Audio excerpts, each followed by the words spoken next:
بسم اللہ الرحمن الرحیم 24ویں پارے کے آخر میں اللہ رب العزت نے اپنے عدل کا ذکر کیا تھا۔ 25ویں پارے کی ابتدا میں اللہ رب العزت نے وقوع قیامت کے حوالے سے بتایا کہ جب قیامت کا وقوع ہوگا تو وہ کیفیت ایسی ہوگی کہ لوگ غفلت کے اندر ہوں گے، لوگ خرید و فروخت کے اندر مصروف ہوں گے کہ اچانک قیامت آ جائے گی،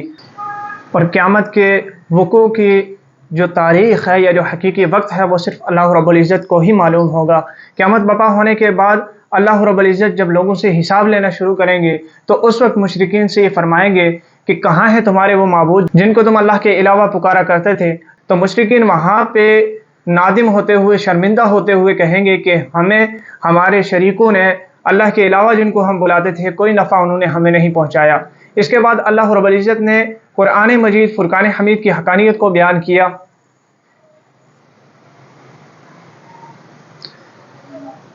کہ یہ وہ لاریب کتاب ہے جسے اللہ رب العزت نے انسانوں کی طرف نازل کیا ہے۔ جو انسان ترقی کرتا جا رہا ہے، تحقیق کے میدان میں جا رہا ہے، انسان کے اوپر بہت ساری چیزیں کھل رہی ہیں کہ ان کائنات کی وسعتوں کا علم ہو رہا ہے۔ جس طرح پہلے زمانے میں لوگ سورج کی پوجا کیا کرتے تھے، چاند کی پوجا کیا کرتے تھے، لیکن آج جدید زمانے میں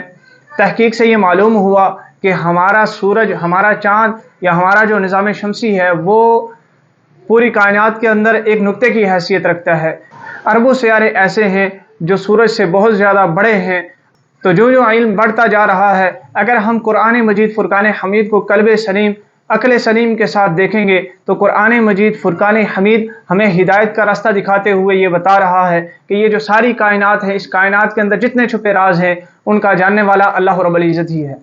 اور اللہ رب العزت یہی فرما رہے ہیں کہ قیامت کے دن اللہ رب العزت ان رازوں سے پردہ اٹھائیں گے، کائنات کے اندر جو راز موجود ہیں ان کے متعلق بھی، اور انسان کے اندر اللہ رب العزت نے جو صفات رکھی ہیں، جو صلاحیتیں رکھی ہیں، جو راز رکھے ہیں، اللہ رب العزت قیامت کے دن انہیں ظاہر فرما دیں گے۔ اس کے بعد سورہ شورا ہے۔ سورہ شورا کے ابتدا میں بھی اللہ رب العزت نے وحی اور رسالت کے مضمون کو بیان کیا ہے، اور اس کا مرکزی مضمون بھی یہی ہے کہ اللہ رب العزت نے جو رسول اللہ صلی اللہ علیہ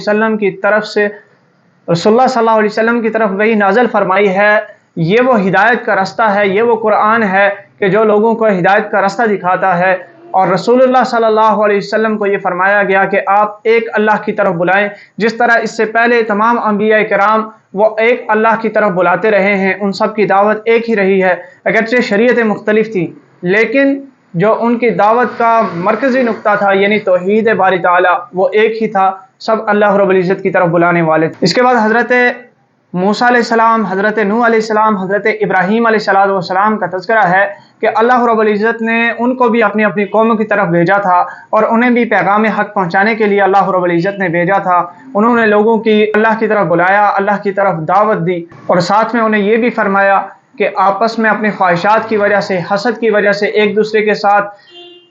اختلاف کی وجہ سے کسی طرح کے تفرقے کے اندر نہیں پڑنا۔ اسی طرح رسول اللہ صلی اللہ علیہ وسلم کو بھی حکم ہوا ہے کہ آپ بھی ایک الہ کی طرف بلائیں، اور لوگوں کی خواہشات، لوگوں کی مرضیوں کو چھوڑ کے اللہ رب العزت نے جس کام کے لیے آپ کو بھیجا ہے آپ اس کی طرف لوگوں کو بلائیں۔ اس کے بعد اللہ رب العزت نے ایمان والوں کی صفات کو بیان کیا کہ ایمان والوں کے اندر توکل ہوتا ہے، وہ اللہ پہ بھروسہ کرتے ہیں، ایمان والوں کے اندر تقویٰ ہوتا ہے، وہ ہر طرح کے گناہوں سے پرہیز کرتے ہیں۔ پھر ایمان والوں کی یہ صفت بیان فرما کہ وہ آپس میں ایک دوسرے کو معاف کرنے والے ہیں، اور وہ فرما برداری صرف اللہ رب العزت کی، اللہ کے نبی کی کرنے والے ہیں، اور اس کے ساتھ فرمایا کہ وہ نمازوں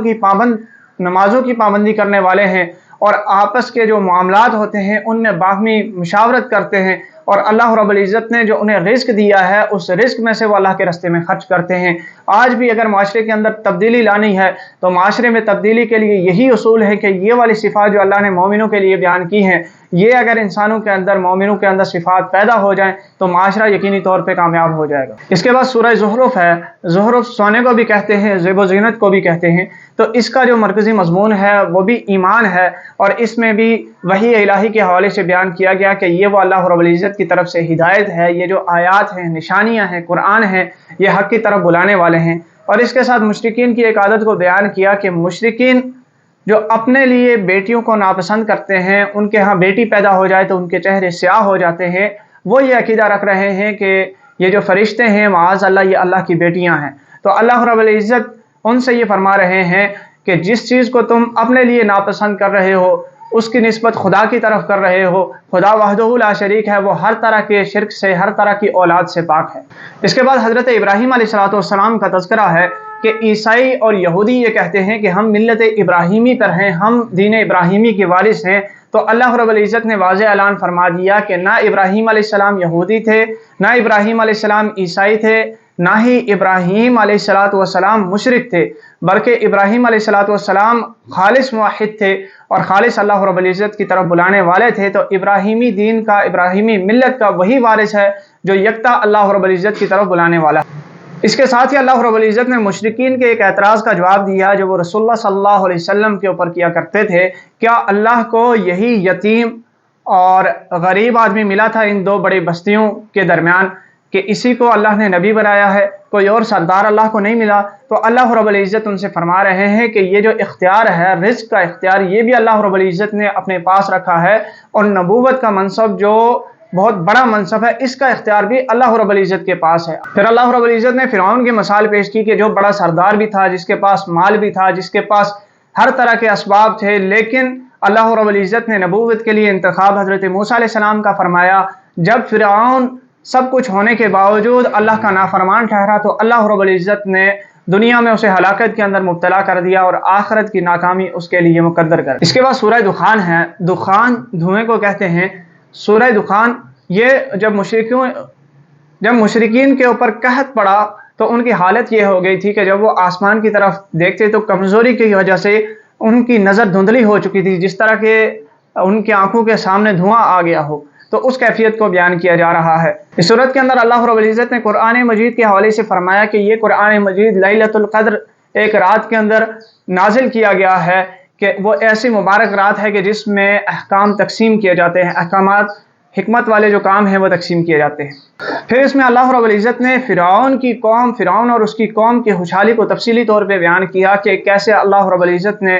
انہیں نعمتوں سے نوازا تھا۔ ان کے پاس محلات بھی تھے، ان کے پاس فوجیں بھی تھیں، ان کے پاس ایسے سرسبز باغات تھے، ہر طرح کی نعمت اللہ رب العزت نے انہیں عطا فرمائی۔ لیکن جب انہوں نے معصیت اور سرکشی اختیار کی، اللہ کی بغاوت اختیار کی، تو اللہ رب العزت نے فرعون اور اس کے لشکر کو غرق کر دیا،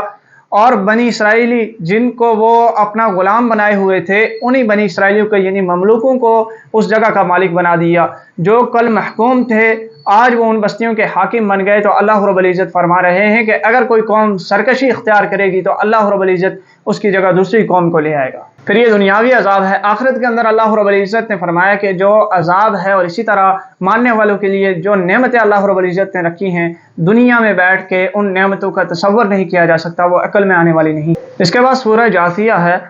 جاثیہ گھٹنوں کے بل کھڑے ہونے کو کہتے ہیں، کیونکہ مجرمین آخرت میں گھٹنوں کے بل خدا کے سامنے پیش ہوں گے اپنے گناہوں پہ شرمندگی کی وجہ سے۔ تو اس صورت کا اسی مناسبت سے سورہ جاثیہ نام رکھا گیا ہے۔ اس صورت کی ابتدا بھی حروف مقاطعات سے ہوتی ہے، اور جہاں حروف مقاطعات سے صورت کی ابتدا ہو، اس کے بعد قرآن مجید فرقان حمید کی حقانیت کے حوالے سے بیان ہوتا ہے۔ ساتھ اللہ رب العزت نے بنی اسرائیل کے حوالے سے بیان کیا کہ ساری نعمتیں اللہ رب العزت نے بنی اسرائیل کو عطا فرمائی تھی، لیکن اس کے باوجود جب بنی اسرائیل نے اللہ کی نافرمانی کو اختیار کیا، معصیت کے اندر مبتلا ہو گئے، تو اللہ رب العزت نے دنیا میں بھی بنی اسرائیل کو نشان عبرت بنایا، اور آخرت میں بھی ان کے لیے دائمی عذاب اور ناکامی کو مقدر کر دیا۔ پھر اس کے بعد فرمایا کہ جو کفار ہیں وہ دنیا کی زندگی کے اوپر یقین رکھتے ہیں، آخرت کے بارے میں ان کا یقین نہیں ہے، اسی لیے وہ جو کچھ کرنا چاہتے ہیں اس دنیا کی زندگی میں ہی کرنا چاہتے ہیں، اور دنیا کی زندگی میں ہی بدلہ چاہتے ہیں۔